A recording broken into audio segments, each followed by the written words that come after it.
Assalamualaikum warahmatullahi wabarakatuh.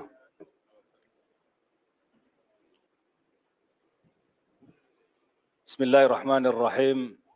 Alhamdulillahi rabbil alamin. Wal 'aqibatu lil muttaqin wa la 'udwana illa 'alal zalimin.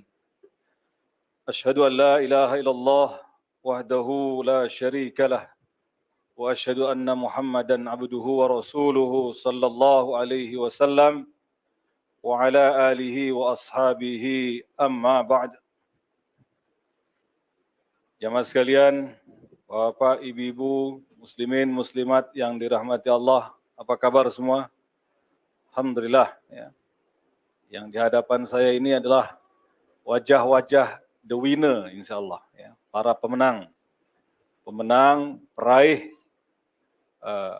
kebarokahan, maghfirah, dan segala kebaikan-kebaikan bulan Ramadan, insyaAllah. Alhamdulillah, muslimin, muslimat yang dirahmati Allah, ya. Ramadan sebagai tamu mulia kita, tamu yang kedatangannya sentiasa kita rindui, kita nantikan, dan kehadirannya senantiasa istimewa bagi kita. Hari-hari Ramadan bersama kita membuat kita sibuk untuk beribadah, berpuasa, tadarus Al-Quran, bersedekah, dan kebaikan-kebaikan yang lain. Di malam harinya, Ramadan juga membuat kita sibuk untuk melaksanakan salat berjamaah sama ada maghrib, isya, tarawih, dan akhir-akhir menjelang penghabisan Ramadan, tepatnya 10 malam yang terakhir, kita biasanya juga ikut dalam salat qiyamul lail. Akan tetapi dalam masa yang tidak akan lama lagi, pejam celik Ramadan akan pergi meninggalkan kita. Nah, selagi Ramadan masih ada, marilah jangan kita sia-siakan. Jadilah orang-orang yang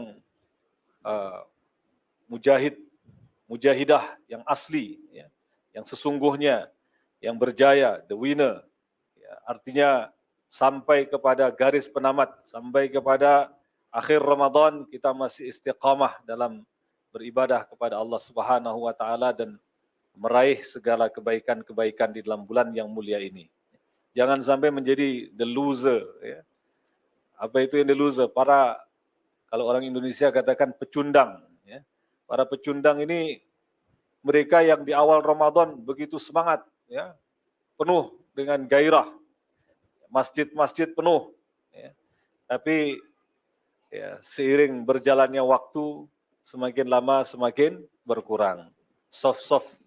Ya, di masjid yang asalnya penuh sesak, kemudian tinggal beberapa soft sahaja. Nah, insya Allah kita tidak termasuk yang seperti itu. Ya. Kita akan terus berjuang, bahkan ketika Ramadan berakhir, perjuangan kita pun juga belum berakhir. Akhir perjuangan kita adalah sampai penutup nafas kita, atau sampai datangnya al-yaqin, kematian. Wa'bud rabbaka hatta ya'tiyakal yaqin. Bapak, Ibu, jemaah sekalian yang dimuliakan Allah, topik ataupun tajuk yang diberikan kepada saya untuk dibincangkan malam hari ini ialah topik mengenai solat sebagai sebagai penawar kesulitan hidup, kalau tidak salah seperti itu, ya, lebih kurang seperti itulah. Jadi solat kita jadikan sebagai jalan keluar dari permasalahan-permasalahan hidup kita. Bapak, Ibu, jemaah sekalian yang dimuliakan Allah, dalam kehidupan di dunia ini kita tidak akan pernah sepi dari namanya ujian, cobaan. Ya. Bahkan Allah Subhanahu wa taala secara am menyatakan walanabluwannakum bisyai'im minal khaufi والجوع ونقص من الأموال والأنفس والثمرات وبشر الصابرين. Niscaya sungguh aku Allah akan menguji kalian dengan perkara-perkara yang berupa minal khauf, rasa takut, tidak aman, kemudian walju, kelaparan, wa naqsim minal amwal, kekurangan harta, wal anfus, dan juga kekurangan jiwa, dalam arti diuji dengan berbagai macam penyakit. Pada penghujung akhirnya Allah Ta'ala berfirman, wa basyiris sabirin, berilah kabar gembira kepada orang-orang yang sabar. Dalam tajuk dinyatakan bahwa solat ini sebagai solusi, ya, sebagai solusi, jalan keluar bagi permasalahan-permasalahan kehidupan kita. Lantas, di manakah kena mengena? Di manakah logiknya, ya, yang solat itu menjadi solusi bagi permasalahan-permasalahan hidup kita? Muslimin, muslimat yang dirahmati Allah, Allah Subhanahu wa Ta'ala mengajarkan kepada seluruh orang-orang yang beriman, sama ada di zaman dahulu sebelum terutusnya Nabi Muhammad sallallahu alaihi wasallam, sehingga saat ini, atau sehingga saat umat Nabi Muhammad sallallahu alaihi wasallam hingga akhir zaman nanti, agar menjadikan salat sebagai platform atau sebagai alat, ya, untuk memohon pertolongan Allah. Dalam surah Al-Baqarah ayat 45, firman Allah Subhanahu wa Ta'ala yang diletakkan dalam topik yang terkait dengan orang-orang Bani Israel. Dari mulai Allah Ta'ala berfirman, ya Bani Israel azkuru ni'mati allati an'amtu alaikum wa awfu bi'ahdi ufi bi'ahdikum wa iyaya farhabun, dan seterusnya dan seterusnya, sampai pada ayat yang 45 Allah Ta'ala berfirman, wasta'inu bis sabri was salah wa innaha lakabiratun illa 'alal khashi'in. Ya, dan minta tolonglah kamu sekalian. Mukhatab pada ayat ini yang diajak lawan bicara atau yang ditujukan pembicaraan itu adalah orang-orang Bani Israel. Artinya umat sebelum umat Nabi Muhammad sallallahu alaihi wasallam. Mintalah tolong kamu sekalian, ya, kepada Allah dari segala permasalahan-permasalahan hidupmu dengan apa? Bis-sabri, kemudian was-shalah, dengan salat. Artinya ketika kamu mendapat musibah, kamu menjumpai kesulitan dalam kehidupan kamu, pertama sikap yang harus kamu tempuh ialah sabar. Apa itu sabar? Ada berbagai definisi tentang sabar. Tapi yang terpenting, kita harus memahami unsur-unsur apa saja yang membentuk kesabaran. Dari berbagai rujukan yang ada dalam hadis Nabi sallallahu alaihi wasallam, dapat kita ambil conclusion, ambil kesimpulan bahwa di antara ciri-ciri sabar yang pertama ialah tidak berkeluh kesah, atau tidak berekspresi dengan ekspresi jahiliyah, memekik-mekik, memaki-maki, ya, kemudian mengucapkan kata-kata putus asa. Artinya orang yang sabar akan dapat terlihat dari ekspresinya ketika menghadapi permasalahan, menghadapi ujian, dia tetap tenang. Dalam hadis riwayat Al-Bukhari, baginda Nabi sallallahu alaihi wasallam bersabda, innamas sabru indas sadmatil ula.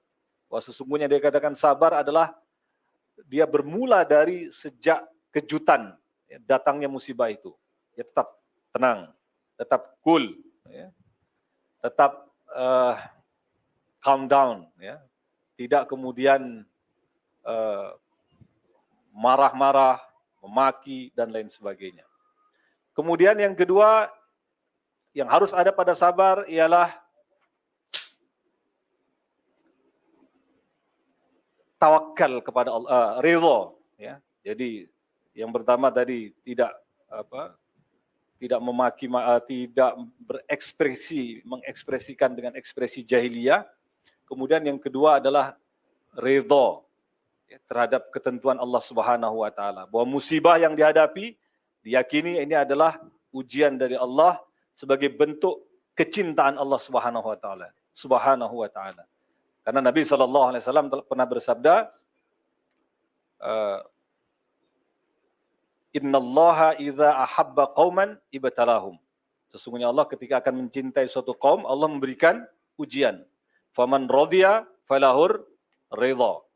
Barang siapa yang ridha mendapat ujian dari Allah, maka dia juga akan mendapatkan ridha daripada Allah Subhanahu wa taala. Kemudian unsur yang ketiga dari sabar ialah tawakkal 'ala Allah. Tawakkal 'ala Allah, berserah diri kepada Allah Subhanahu wa taala dan dilengkapi dengan husnudzon billah. Tapi karena perbincangan kita tentang salat, dalam ayat tersebut Allah kemudian juga menambahkan wassalah. Ketika kamu menghadapi musibah, mintalah tolong kepada Allah pertama dengan sabar, kedua wassalah dan salat. Ini firman Allah kepada orang-orang Bani Israel. Ya. Kepada kita umat Nabi Muhammad sallallahu alaihi wasallam, Allah juga berfirman dengan narasi yang sama. Dalam surah yang sama, yakni surah Al-Baqarah ayat 153, Allah Ta'ala berfirman, Ya ayyuhalladzina amanusta'inu bis-sabri was-salah, innallaha ma'as-sabirin. Wahai orang-orang yang beriman, mintalah tolong kamu kepada Allah dengan sabar dan salat. Ya, sesungguhnya Allah bersama orang-orang yang sabar. Tapi sampai sudah karena waktunya untuk tarawih, jadi pembahasan tentang minta tolong kepada Allah dengan sabar dan salat kita akan sambung jika ada umur panjang, insya Allah ya.